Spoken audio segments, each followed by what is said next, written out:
So I guess the question for us is like, why did that happen? Like, does anybody have an idea why that happened? I'm going to kind of open it up a little bit. Does anybody have an idea why that happened?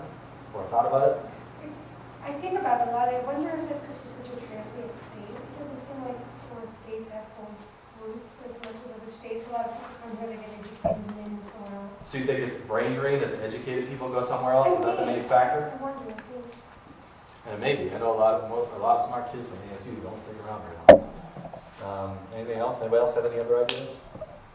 Well, lots of retired people and people who are here just for the winter.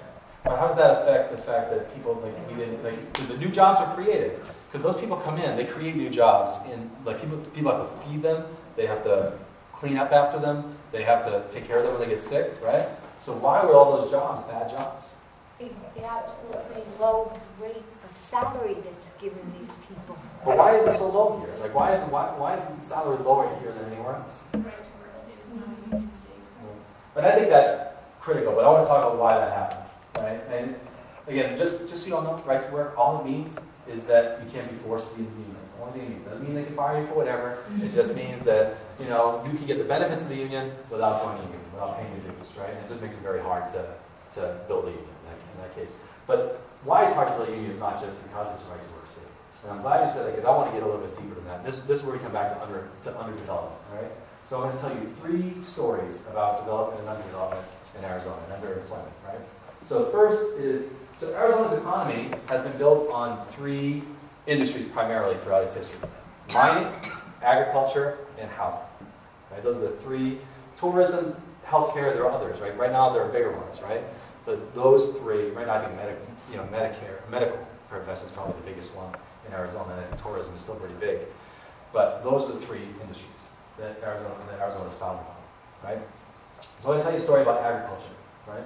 So in agriculture, they built the Hoover Dam. That's the one that's near Vegas, right? I was mixed the dams up. So Hoover Dam, they built the Hoover Dam. That allows us to irrigate a lot of things. It allows agriculture in Arizona to take off. Arizona becomes a producer of cotton for export to other states, other places, and of fruits and vegetables, citrus primarily, right? So in order to do that, we had thousands and thousands of immigrants come to Arizona, right? And also it attracts other people. I think as the city grows, more people want to live here. I'm sure some of the retirees come as it becomes more of an industrial place, as it's more of an economy, right?